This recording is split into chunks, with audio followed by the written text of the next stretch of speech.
a todos. Aqui, professor Renan Carrillo, do Filosofia em Renan. Quinto episódio da nossa série de refutações ao terraplanismo. E como desde o primeiro episódio, eu trago aí especialistas da área da ciência. Já tivemos aí presença de físicos, né, um geógrafo, e hoje uma grande presença, ilustre presença do Dr. Jacques Lepine, que nada mais é membro da Academia Brasileira de Ciências, tem experiência na área de astronomia, com ênfase em estrutura da galáxia, tem uma visão ampla sobre o universo, embora seja difícil ter uma visão ampla sobre o universo, mas ele vai conversar conosco sobre essa refutação ao terraplanismo e uma perspectiva da astronomia, trazendo a ciência mais próxima de nós. Dr. Jacques, seja bem-vindo e muito obrigado aí pela atenção. Muito obrigado pela introdução. Eu agora acabei de clicar sobre o PowerPoint. Você está vendo ele ou não? O senhor tem que clicar no Share Screen, o botãozinho verde lá embaixo, na tela do senhor. Share Screen. Isso, aí vai escolher no PowerPoint. Mas aí ele está aparecendo tudo, não está aparecendo... Aí o senhor clica no PowerPoint, onde está o PowerPoint do senhor, vai ter que procurar ele. Tá. Aí agora clica Share, aí ele aparece, vamos ver. Agora você está vendo o PowerPoint. O senhor tem que clicar em Share agora. Já clicou na tela do PowerPoint, nessa instante telinha que abriu? Mas puxa vida, agora então eu vou desligar o PowerPoint para poder achar o Share. Achei o Share, pronto. Perfeito, está abrindo, ótimo, maravilha. Tá. Então, o título da minha palestra é de Eratóstenes até hoje, né? Uhum.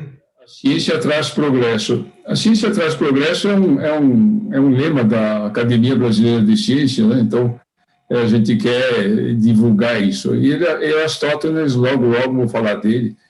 Eu vou colocar aqui um texto muito longo, não vale a pena ler, ele serve um pouquinho para mim, mas eu vou dizer o que eu estou querendo dizer, né? Como eu vou falar da história da astronomia, eu vou pedir desculpa que é história vista como os europeus veem, né?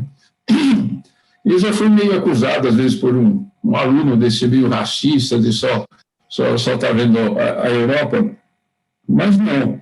Eu tento ver a astronomia de todos os pontos de vista, mas acontece que, de fato, essa civilização que começou na Grécia, depois foi para o Império Romano, depois veio até a gente, nós somos descendentes, de alguma forma, dos romanos, culturalmente, né? Mesmo que é de outra raça, na realidade, essa civilização tecnológica, ela teve início na Europa, né?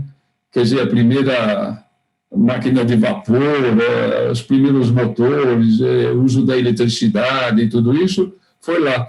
Então, faz sentido falar da história da ciência como é vista por um europeu, né? A outra coisa que eu quero dizer é que nessa palestra eu vou misturar uns assuntos que parece que não tem nada a ver, né? Eu vou falar como se mediu o raio da Terra, eu vou falar um pouco da história dos mapas, um pouco das pandemias, né? Então, parece umas pinceladas um pouco bagunçadas, mas o objetivo final é ver como a ciência avançou lentamente durante uma época e depois foi se acelerando, e a questão da globalização, né? Hoje a ciência é globalizada, mas essa globalização também aconteceu aos poucos, né? Então, eu vou começar falando, não de um cientista, mas para introduzir essa parte da história do Eratóstenes, né?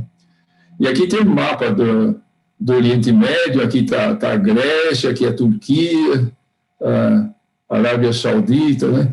E olha que no ano, quer dizer, o Alexandre o Grande, ele teve uma vida curta, foi assim, 353 até 326 antes de Cristo, né?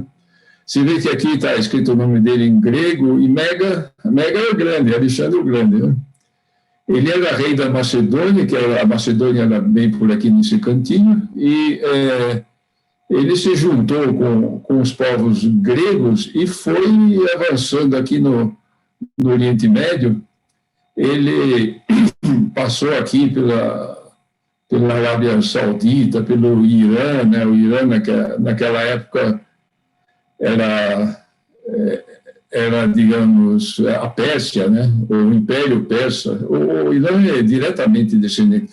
Ele foi aqui para o Egito e ele ia conquistando tudo que ele passava, né?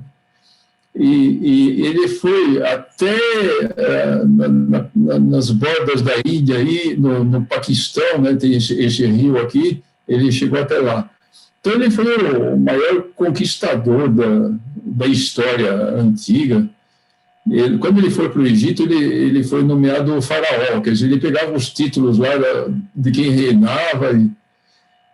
Mas por que eu conto isso? Porque depois as pessoas vão se perguntar, mas eu vou falar de um grego que morava no Egito? Sim, o Egito foi ocupado pelos gregos, pelo Alexandre, tanto que a cidade que tem aqui pertinho do mar Mediterrâneo é Alexandria, né? Que foi fundada pelo Alexandre, né? E, então, um desses gregos dos quais eu vou falar é o Eratóstenes, e ele foi em 240 a.C. Então, já tinha passado uns 100 anos, mais ou menos, desde o Alexandre o Grande, né? Então, eles tinham dominado o Egito, tinham fundado essa cidade de Alexandria, e Alexandria tinha uma biblioteca que foi a mais famosa assim, da história antiga, tinha uma quantidade de volumes incríveis, né? E o Eratóstenes, ele foi diretor da biblioteca de Alexandria, e ele resolveu ele pensou em como daria para medir o raio da Terra. Isso porque ele conhecia, além de conhecer Alexandria, ele conhecia uma outra cidade na qual ele ia muito, que é a cidade de Siena. Siena era o nome antigo, né, do tempo dos gregos. Hoje, Siena chama Assuan, escrito em inglês, ou Assuan escrito em português, né?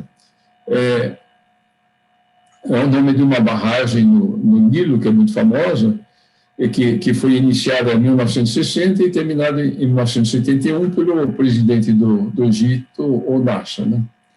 Bom, mas o que o Eratóstenes percebeu, que tinha um dia do ano em que a luz chegava até o fundo de um poço aqui, tinha um poço bem profundo. E é só um dia do ano que isso acontecia, mais ou menos, pode ser 2 dias, assim, mas uma época curta, né? Isso acontece porque Siena está situado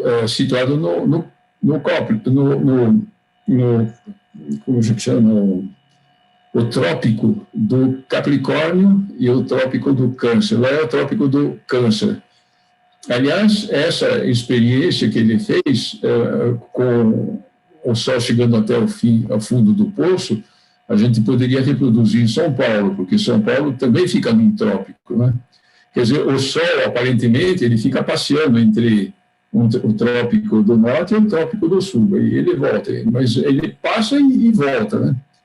Mas como ele sabia que, então, no dia do solstício, aí, o Sol estava aqui, quando ele estava em Alexandria, nesse mesmo dia, ele via que em Alexandria tem uma espécie de obelisco, uma pedra assim, alta e fina, né?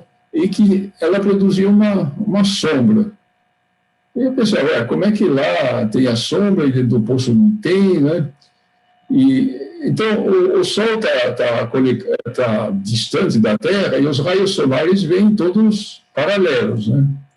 E no dia que o Sol está bem em cima do poço ali em Siena, e chega lá no fundo, aqui ele chega no topo da pedra ali e provoca uma sombra, né?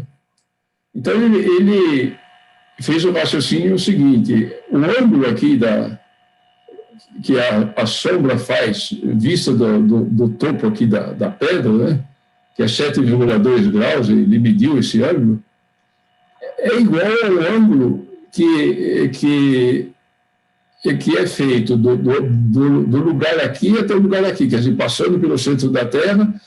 Quer dizer, você supõe, né, ele supôs que a Terra era redonda, e aí ele bom, simplesmente fazendo essa geometria muito simples de raios paralelos cortados por uma mesma reta, falou, bom, esse ângulo aqui é igual a esse ângulo aqui.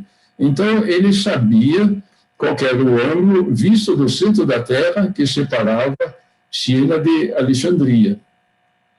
E aí passa a ser só fazer uma espécie de regra de 3, né? Vamos supor que ele conseguisse medir a distância entre Siena e Alexandria.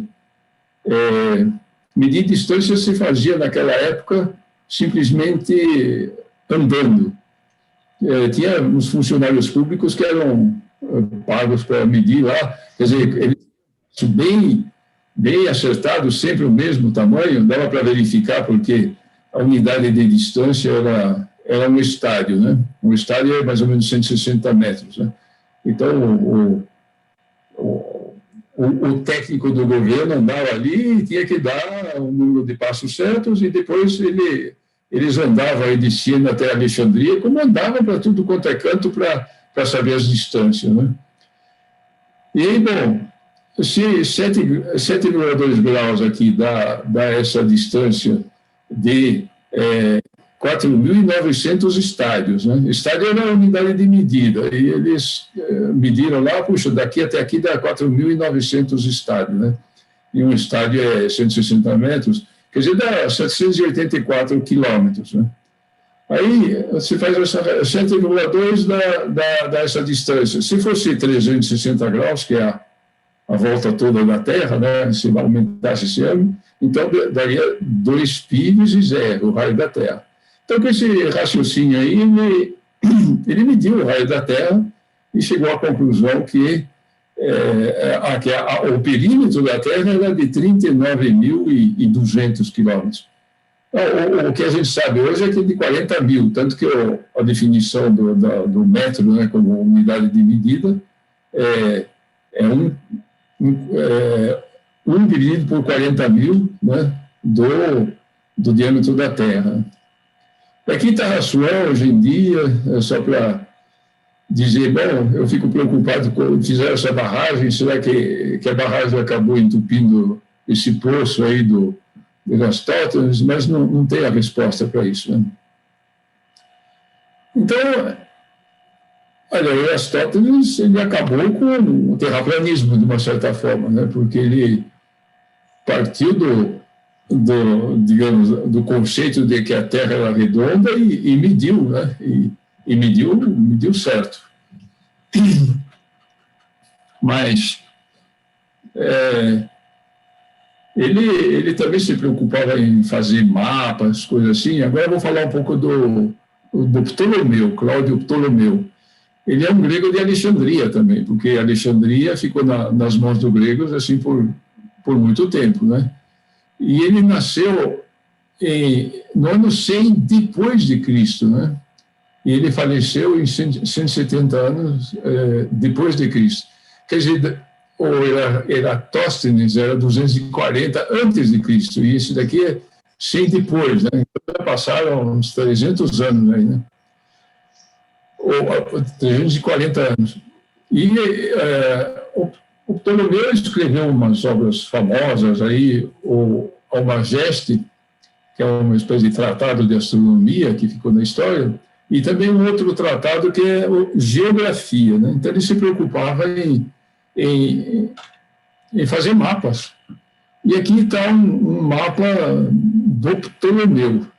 Bom, vocês olham aqui, vocês não enxergam nada, né? Vê umas manchas pretas e coisas assim. Mas se vocês olham direito, aqui vocês veem a Europa. Você vê a Espanha, a França, a Itália, a Grécia. E aqui, então, vocês veem a Península Arábica, vocês veem o rio Nilo aqui, e Alexandria que fica aqui, né? E esse mar aqui, que fica entre a Europa e a África do lado de cá, é o mar Mediterrâneo, e esse mar aqui seria o mar Índico, né? E por aqui está a China, né? Então, esse é o mundo que os europeus, eu classifico o Ptolomeu como um europeu, porque os outros são descendentes deles, enxergavam. Não existia nada, eles não sabiam nem um pouquinho o que acontecia para lá, quer dizer, se você saísse da Espanha e fosse para a direção oeste, o que tinha, e aqui onde a gente sabe que tem a África aqui, eles não conheciam nada, né? Então, esses foram os primórdios da construção de mapas, né? No fundo, isso daí é um retorno digamos, a ver a Terra como um plano, né?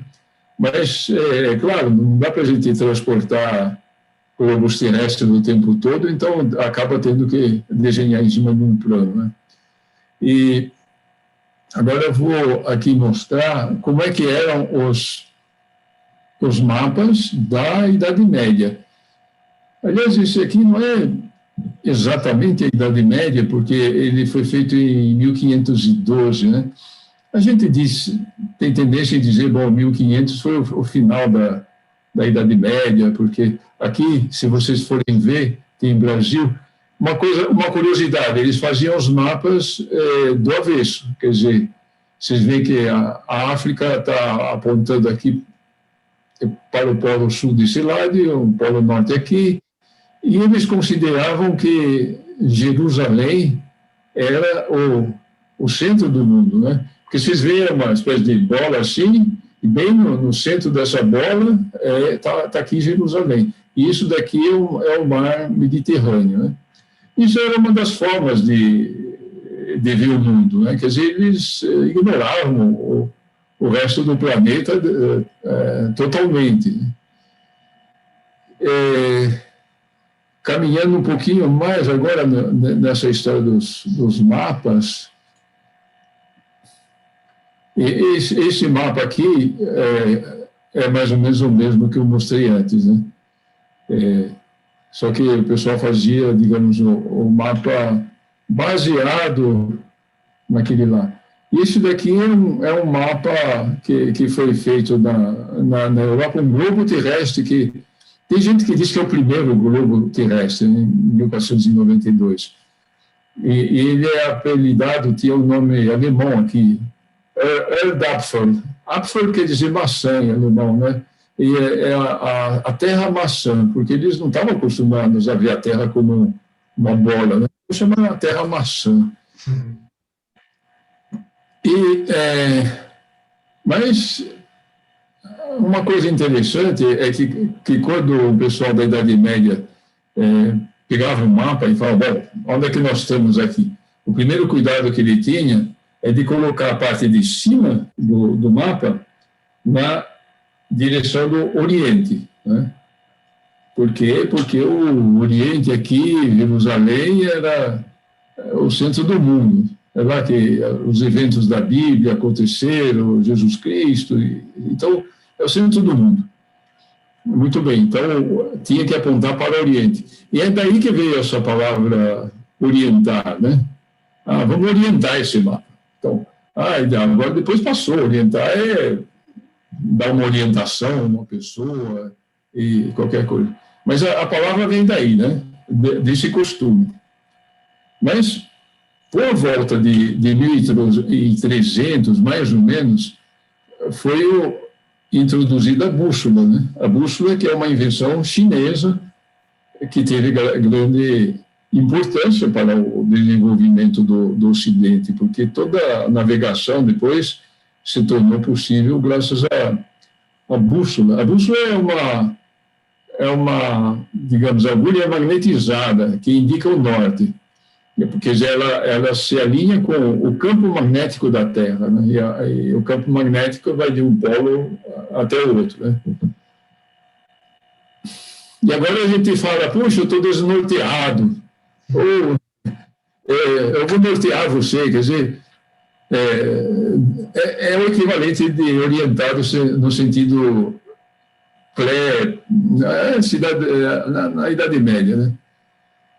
Aliás, falando, tem uma outra invenção chinesa que alcançou a Europa na mesma época, mais ou menos, que foi a pólvora, né? A pólvora eles usaram, em parte, para explodir as muralhas, os castelos, para conseguir invadir, coisa assim, mas logo deu origem às armas a fogo. E armas a fogo são coisas destinadas a matar, né? Quer dizer, é uma invenção do mal. Mas é uma invenção que veio da China, de alguma forma. Quer dizer, é porque a pólvora veio da China, né?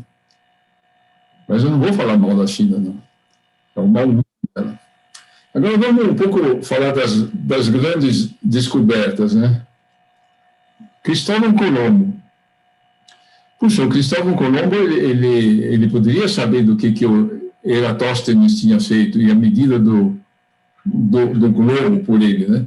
Mas ele preferiu se inspirar naqueles outros mapas que eu mostrei para vocês, que era do Ptolomeu, e ele achava que o globo terrestre tinha um tamanho menor, tipo 30% menor do que o Eratóstenes tinha medido, né? Então ele pensou, eu vou me aventurar, se a Terra é redonda, eu vou, em vez de dar toda aquela volta lá, eu vou para a direção oeste e vou chegar ali logo na Índia, né? que é o que interessa para o comércio, para um monte de coisas que se trocavam lá com a Índia. E ele fez isso. E ele foi andando e chegou no final, não na Índia, mas na América, né? No continente americano, né? Não chamava ainda de América, mas ele chegou no dia 12 de outubro de 1492. Aí eu vou ressaltar o seguinte, o Colombo não descobriu a América. Primeiro, porque já tinha população local, né? Tinha essa população indígena, mas mesmo os europeus já tinham um costume de vir para a América, né? Daqui a pouco eu vou mostrar, por exemplo, uma estátua que tem lá na Islândia, onde é a estátua do filho do descobridor da América do Norte, né? Da terra gelada da América do Norte, né? Que foi esse tal de Thorvaldson. E logo depois do Colombo veio Pedro Álvares Cabral, né, que chegou até o Brasil em 1500. Eu acho que o Cabral não descobriu o Brasil também, né? Peraí. A gente sempre fala, dia da descoberta do Brasil, mas não é bem assim, porque o tratado de Tordesilhas, o tratado que dividia a América do Sul entre Portugal e Espanha, né? Tá aqui essa linha de Tordesilhas, ele foi assinado na cidade de Tordesilhas, na Espanha, em 7 de junho de 1494. 1494 é bastante antes de 1500, né? Porque, na verdade, o Cabral foi lá, veio aqui no Brasil, meio para assim, verificar e tomar posse um pouco, né? Quer dizer, tinha que tomar posse, né? Mas não estou falando mal nem de Colombo, nem de Cabral. Longe de mim ser desses que gostariam de destruir as estátuas, como tem pessoas que pensam assim, né? Eles fizeram um trabalho difícil, arriscado, de atravessar o oceano até distâncias que não eram bem conhecidas e descobriram. Então, eles fizeram uma contribuição importante para a ciência.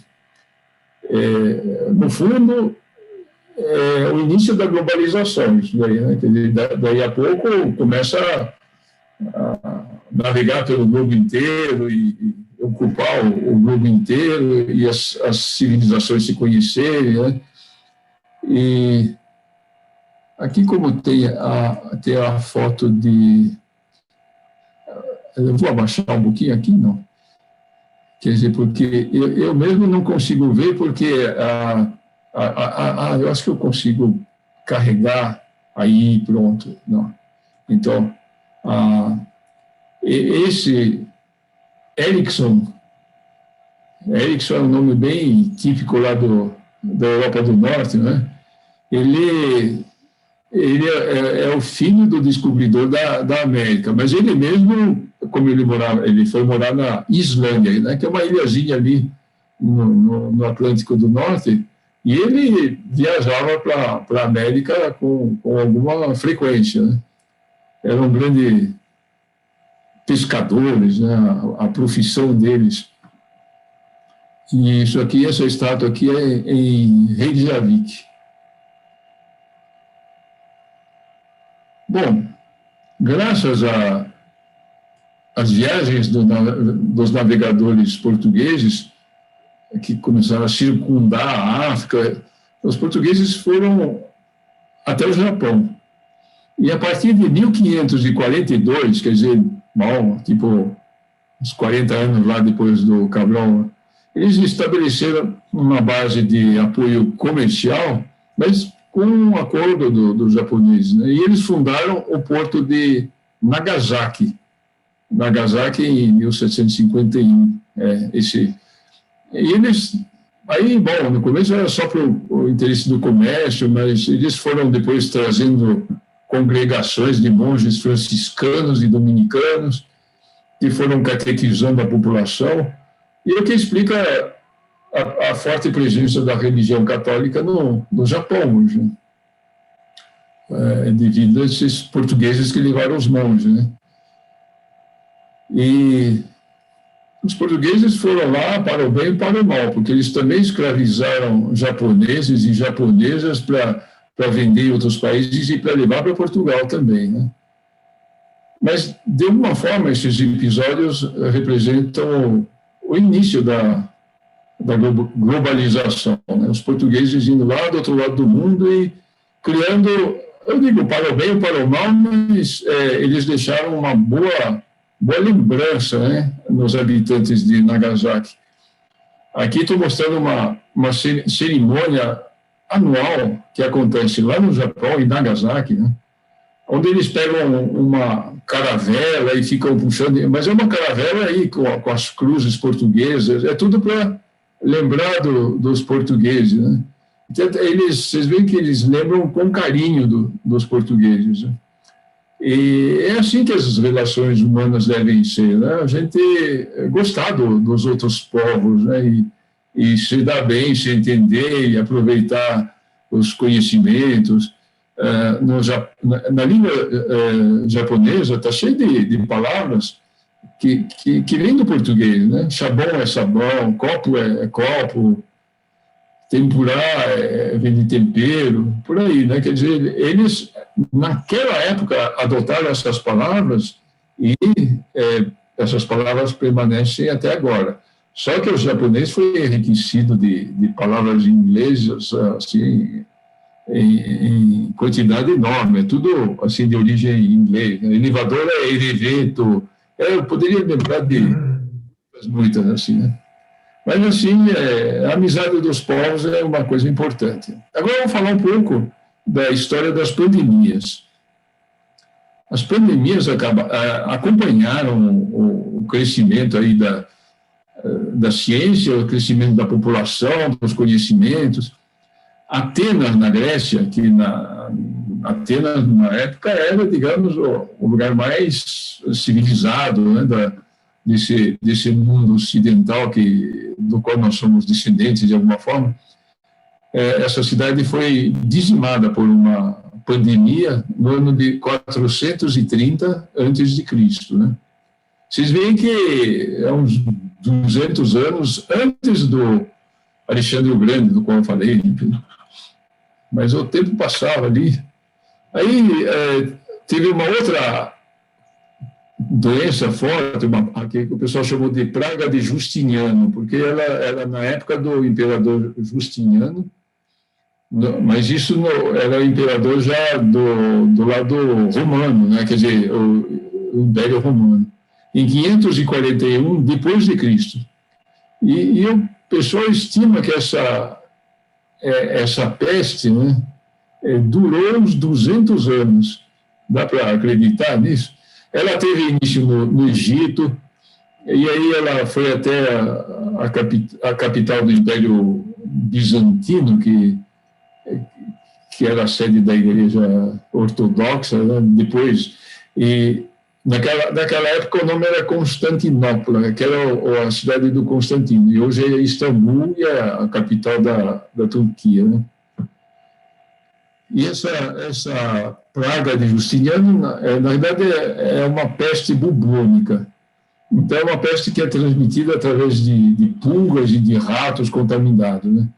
E se estima que morreram entre 500 mil e 1 milhão de pessoas apenas na cidade de Constantinopla. Mas essa doença se espalhou pela Síria, Turquia, na Pérsia, lá, que é o Irã. Uma seguinte, depois, foi a peste negra, que teve o início em 1343. Então, isso aí já é da nossa era, é meio recente. Mas vocês veem, o auge dela foi em 1553, e ela teve levas que continuaram até 1700. É para a gente pensar um pouco, será que a gente vai se livrar tão rapidinho da nossa Covid aí? Acho que porque teve progressos da medicina que são importantes. Em 1343, ela assolou a totalidade dos continentes asiáticos e europeus, né? E ela foi chamada de peste negra porque tinha afecções na pele das pessoas que colocavam manchas negras, né? Inchaços nas regiões de concentração de gânglios e do sistema linfático. Enfim, se estima que ela matou entre 75 e 200 milhões de pessoas. Não foi tudo de uma tacada só, inclusive porque nessa época o pessoal andava devagar, né? Não tinha avião, mesmo viagem de navio era muito raro, então para se propagar de um continente para outro podia demorar muito, né? Aí vamos falar depois da gripe espanhola. Então, a gripe espanhola já estamos chegando bem perto. Ela foi em 1918. E ela causou a morte de entre 20 e 50 milhões de pessoas. É muita gente também. Ela afetava os idosos e pacientes com um sistema imunológico debilitado, mas também jovens e adultos, né? Na realidade, o pessoal chama de gripe espanhola, mas não teve origem na Espanha, teve origem nos Estados Unidos, né? Lá no estado de Kansas, e isso está bem anotado. Por que falam gripe espanhola? Porque, como era na época do final da guerra, tinha muita censura na imprensa desses países todos envolvidos na Primeira Guerra Mundial, né? Então, Estados Unidos, França, Alemanha, mas a Espanha não. A Espanha não participou da guerra, então ela tinha imprensa livre e o pessoal fez artigos e coisas assim, e aí os outros falaram, a gripe que o pessoal lá da Espanha conta, mas não é gripe espanhola, não. E aqui estão algumas fotos do Brasil em 1918 e pouquinho, né? Vocês veem aqui essa quantidade de gente no imenso hangar, isso daqui foi no Rio de Janeiro, e eles colocavam cartazes na rua, conselhos ao povo. O primeiro conselho, evitar aglomerações, principalmente à noite. Não fazer visitas, a segunda recomendação, né? Quer dizer, é mais ou menos óbvio que a única coisa que eles sabiam é que se você está longe das pessoas que estão doentes, bom, você não vai pegar, né? Mas se você está meio perto, tem uma chance de pegar. Então, fica longe, né? É a origem dessa história de evitar aglomerações e coisas assim. Mas vejam, assim, como foi catastrófico mesmo, né? essa situação desses hospitais, isso aqui no Brasil, né? Mas foi no planeta inteiro que essa gripe espanhola atuou. Então, é parecido com o caso do Covid atual. E, olha, Elisa, isso aqui é no Rio de Janeiro também, transportando mortos, né, nesses carrinhos da época, né, e coisas assim. Para pensar, né? Puxa vida, as pandemias estão perseguindo a humanidade há muito tempo, né? E de vez em quando tem alguma coisa que surge. Aqui tem um gráfico que dá a duração da vida, né? De 1800 até hoje, não, aqui é 2017, né? A referência. Mas, enfim, durante muito tempo aqui, 1800 e tal, até 1900, estava ali 31 anos, né? Isso era a idade média. Isso não quer dizer que uma pessoa adulta tinha toda a chance de morrer em 31 anos, porque isso conta a mortalidade infantil, né? As pessoas tinham 10 filhos e morriam 8 e sobravam 2, por exemplo. Aqueles 8 lá estavam pesando na média contribuindo com 1 ano, 2 anos, 3 anos, né? Então, isso que fazia esse número tá lá embaixo. Acho que chegou depois a subir até 75 anos, né, no Brasil, a duração média da vida. E aqui está um buraco que é devido à gripe espanhola e um buraco que é devido à Segunda Guerra Mundial, que foi aqui, você vê, 1950, então 1945, por aqui, né? E olha que a gripe... Tem pessoas que calculam que a gripe espanhola matou mais do que a Segunda Guerra Mundial. Então, agora eu vou falar um pouco livremente assim, sobre pandemia, vacina, ciências, né? Nós viram que as pandemias acompanharam a história da humanidade, né? E o distanciamento entre as pessoas foi uma forma de combater a doença, e que é uma forma meio óbvia, né? Se não há contato, a doença não se propaga. Uma coisa interessante é que o grande físico Newton, que fez as leis de Newton, ele sobreviveu porque ele viveu numa época que deu uns surtos de peste lá na Inglaterra, né? Aí ele fugiu de Londres, ele foi morar no interior, a umas centenas de quilômetros dali, e foi nesse período de vários meses que ele ficou assim longe da correria da cidade, que ele desenvolveu mesmo toda a teoria dele, né, sobre a força da gravidade, sobre força igual massa vezes aceleração e tudo isso, né? Agora, se as pandemias fazem parte da história, as vacinas também fazem parte da história, né?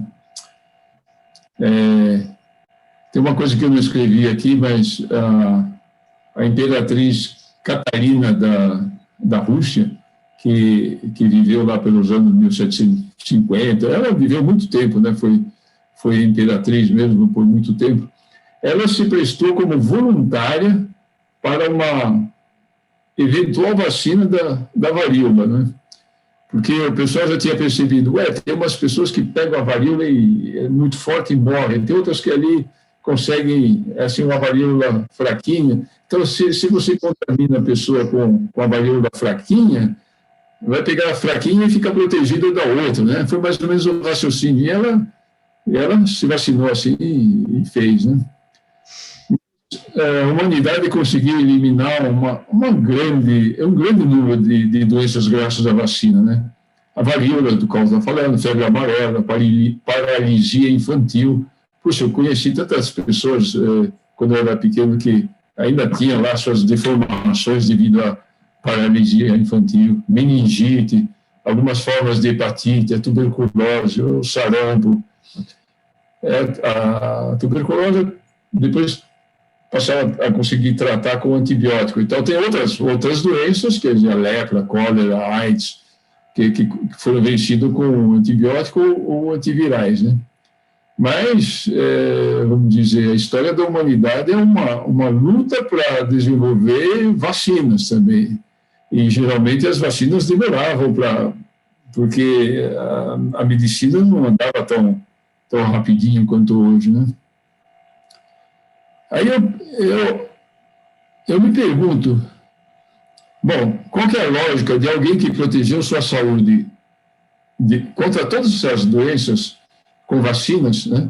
Quer dizer, foi vacinado quando era criança, foi vacinado contra a varíola, contra a febre amarela, contra um monte de coisa aí, e agora, de repente, é contra a vacina da Covid, né? Por quê? Você já se protegeu de um monte de doenças, deixa agora os outros também se protegerem, porque tem essa história, né? A gente consegue criar uma resistência. Mas tem gente que é contra a vacina porque até acredita nisso e acredita que é coerente, né? Não, peraí, a pessoa é contra todas as vacinas, daí não é uma coisa de política, e não vacina seus filhos, né? Eu já vi gente que diz, não vou vacinar meus filhos. Fala, pô, mas essas pessoas deveriam pensar que só estão conseguindo viver sem a vacina porque todas as outras se vacinaram, né? Então, se alcançou um nível baixo de transmissão, né? Ninguém está com varíola por aí. Então, se você não pega a vacina da varíola, não vai pegar a varíola. Mas você está se aproveitando dos outros que estão dando sua contribuição, né? Agora, o que acontece com a população que é contra a ciência? Dá para entender, porque a ciência é muito complexa, é muito difícil. Está cheio de coisas assim, que você vai entender de moléculas, de, sei lá, não vou nem dar exemplo, a ciência é toda complicada, né?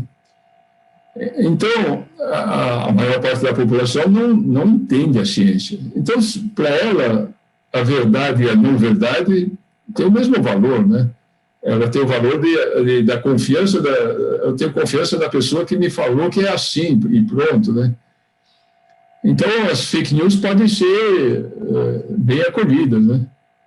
E depois acontece o seguinte, uma pessoa que, em um dado momento, aceitou a informação errada e acreditou, ela se sente atacada pelas pessoas que vêm mostrar, não, mas espera aí, isso aí é mentira, não sei o quê. Ela se protege, é um ponto de honra para ela, né? Então fica essa situação, né? Mas, olha, os cientistas também não estão sempre de acordo, né? Porque é muito difícil interpretar todos os dados. Na minha área, que é de astronomia, posso dizer que todo mês tem dezenas de artigos que saem, né? E são artigos assim difíceis de ler. A gente não tem tempo de ler todos esses artigos, né? Então, da mesma forma, os médicos, muitos deles, não têm o tempo de ler todos os artigos. Essa é uma literatura muito grande sobre o Covid. Mas não faz mal. Com o tempo, tudo acaba convergindo. Se a pessoa adota uma posição científica, ela vai acabar se entendendo com aquela que está defendendo a posição contrária, porque eles vão conversar, provar, não, mas olha isso, aquilo, e aí acaba chegando num acordo. Então, eu diria assim, a ciência traz progresso. Pode ser devagar, às vezes era muito devagar no passado, agora está fazendo muito rapidamente, mas o negativismo não traz progresso, não traz nada, né? E tem gente que mente só com o objetivo de ganhar alguma vantagem com essa mentira. Às vezes é só, mentiu e todo mundo ficou meio admirado, então ficou aí no centro do mundo, uma coisa assim, né? A última coisa que eu quero dizer agora é que não existe nenhuma prova científica de que a atual pandemia teve origem na China. Quer dizer, o primeiro caso oficial foi visto lá em Wuhan, em dezembro de 2019. Né?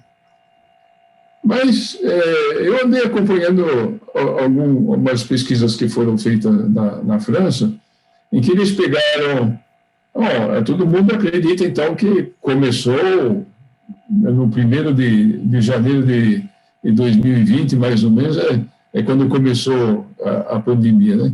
Mas, no entanto, lá na França o pessoal foi pesquisar no passado amostras de pessoas que morreram de outras doenças e nos hospitais guardaram a amostra, ou de sangue, ou da outra parte. E aí descobriram que em outubro de 2019 tem gente que morreu do Covid, ali na França, né? Então, é bom. O fato de ter tido um chinês lá em 2019 que pegou, não é uma prova que começou lá, né? Aliás, já foi lá uma missão da Organização Mundial da Saúde pesquisar para ver se... Porque é interessante para todo mundo descobrir qual que é a real origem, né? Que o pessoal acha, não, que passou de um animal para, por exemplo, morcego para um animal e desse animal para o homem, né? E culpa o pangolim, né? Mas, olha, na França, na Itália, o que teve de mortos no comecinho era muito grande, e pode ser que morcegos passando via pangolim, na Europa podia ser via bison. O bison é um bicho que também tem o Covid, né? E eles tinham criações de bison até recentemente, né? Agora, há uns 2 meses atrás, mataram milhões de visões para acabar mesmo com ele. É um bicho que era criado para arrancar a pele deles e fazer casaco para as mulheres chiques, né? Tinha até uma espécie de naturalista aí, que era a artista de cinema francesa, era a Brigitte Bardot, que fez campanha lá contra os casacos de Vison, né? Queria que fossem usados casacos artificiais e coisas assim. Mas, olha, não há prova científica de que a pandemia teve origem na China. Teve um caso oficial na China, mas teve outros casos antes em outros lugares. Então, pode ser que seja na China. Não vou dizer que é impossível, mas pode ser que seja em outro lugar também. E com isso eu termino minha palestra. Olha, muito obrigado por essa trajetória histórica, né? Vocês percebem que, embora o professor seja professor de astronomia, olha, né, esse banho de história que ele nos trouxe. E eu primeiro acredito, né, o professor, que o primeiro aprendizado, acho que da astronomia é olhar para a própria Terra, olhar para a própria natureza, os fenômenos da natureza que ocorrem aqui, para depois aprender, ter a humildade de aprender a olhar para fora da Terra, né? Para aprender um pouco mais sobre o sentido da própria vida. E dentro dessa trajetória, o que nós também percebemos, né, do que foi colocado ali entre Estados Unidos e China, né, a guerra econômica, a guerra comercial, né, entre os chineses e os americanos. Então, tem essa questão. Tem uma questão ideológica, enfim, né, como essa narrativa, né, essa trajetória traz, né, mostra muito isso, né, dessa perspectiva que existem ideologias por trás. Agora, a ciência não pode ser pautada unicamente, né, numa ideologia, né, ela tem que ser pautada realmente em experimentação. Antes mesmo, né, de eu e o doutor nós iniciarmos aqui, né, essa explanação, ele estava explicando, né, sobre um radiotelescópio que está sendo construído, né, nas alturas do Andes, né, uma iniciativa da Argentina e Brasil, para observar o quê? Observar o nosso próprio planeta, observar o próprio universo, né? E algumas descobertas, né, não é feito de um dia para o outro, né, do dia para a noite, ou da noite para o dia. Ela demora, é a observação. Então, não basta vir com teorias absurdas de negacionismos, de terraplanismos, querendo contradizer um processo longo de história. né? E o que eles vão dizer? Que simplesmente, que a história é uma história comprada, que a história é uma história que tem uma casta, uma elite que esconde a verdade. Não é bem por aí, né? É bem complexo, né? Mas parte dessa explanação do professor veio para trazer um pouco dessa questão da trajetória, né? E também, né, nessa questão que ele enfatizou da parte da vacina, né? Os movimentos contra a vacina, tudo bem, existe um discurso de cautela, né? A vacina não vai ser necessariamente a salvação da humanidade. Nós vimos aí, né, o quanto tempo, né, que demorou para certas pandemias, né, deixarem aí de existir, mas o próprio nome já dizia desde o começo, é uma vacina emergencial. Em nenhum momento foi colocado como, né, ela reduz o impacto, né, do próprio vírus, enfim. Ciência, né, ciência aplicada, tanto que a família dessas vacinas, isso começou a ser pesquisado no início, né, do ano de 2000. Então, tem quase 20 anos de pesquisa em cima dessas vacinas. Eles tiveram que ter ali uns shortcuts, tiveram que ter ali uns atalhos para chegar, né, para realmente conseguir entregar e amenizar os casos. Ou seja, ciência aplicada. Uma pergunta final, eu acredito que vai ser difícil o senhor conseguir simplificar a resposta. A Terra é plana, professor?